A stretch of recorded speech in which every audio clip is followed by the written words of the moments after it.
Hello, bachcha. Let's read the question. Assertion: for an ideal gas at constant temperature, the product of pressure and volume is constant. Reason: the mean square velocity is inversely proportional to the molecular mass of the gas. Okay.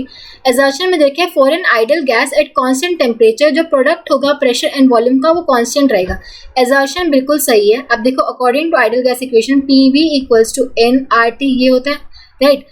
अगर आपका temperature constant है, temperature constant होगा, देखो R तो constant ही है.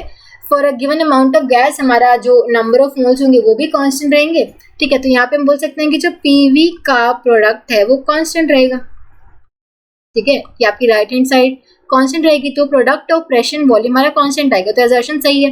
Reason में देखा the mean square velocity is inversely proportional to molecular mass of the gas. मतलब मीन स्क्वायर वेलोसिटी बोलते हैं. देखो, रूट मीन स्क्वायर वेलोसिटी क्या होती है? रूट मीन स्क्वायर वेलोसिटी हमारी होती है हमारे पास square root of 3RT/m. With root mean square, अगर रूट हटा दूं, मीन स्क्वायर वेलोसिटी करूं, मीन स्क्वायर वेलोसिटी तो हो जाएगा 3RT/m. ठीक है, जो कि आ जाएगा आपके पास यहाँ पे देख सकते हो, that is inversely proportional to molecular mass of the gas. ये आपकी क्या रिप्रेजेंट कर रही है? Mean square velocity. ठीक है, मीन स्क्वायर वेलोसिटी यानी कि वेलोसिटी का स्क्वायर करके उसको मीन कर दिया. ये बेसिकली क्या है? Mean square velocity. ठीक है, VRMS आप किस तरीके से लिखते हो?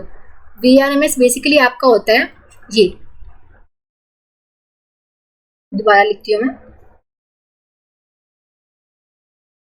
जो VRMS आपके पास होता है दैट इज वेलोसिटी का स्क्वायर का मीन फिर रूट लेते हैं. ठीक है, तो स्क्वायर का मीन फिर रूट.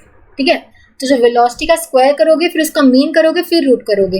ठीक है, तो यहाँ पे अगर मैं VRMS का ये करूँ तो बेसिकली क्या है? ये चीज रिप्रेजेंट कर रहा है, ये मीन स्क्वायर वेलोसिटी. ये क्या रिप्रेजेंट कर रहा है? Mean square velocity. ठीक है, रूट हटा दिया मैंने, तो बेसिकली ये क्या रिप्रेजेंट कर रहा है?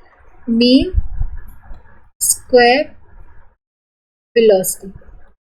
ठीक है, अब मीन स्क्वायर वेलोसिटी. ठीक है, अब मीन स्क्वायर वेलोसिटी यहाँ से हम देख सकते हैं that is inversely proportional to molecular mass of the gas. ठीक है, तो रीजन हमारा सही है, mean square velocity is inversely proportional to molecular mass of the gas. Reason भी सही है, बट यहाँ पे रीजन असर्शन को एक्सप्लेन नहीं कर पा रहे. सो हम बोल सकते हैं both assertion reason are true, but reason is not a correct explanation of the assertion. Option B would be the correct choice. I hope आप सबको समझ आया होगा. Thank you so much.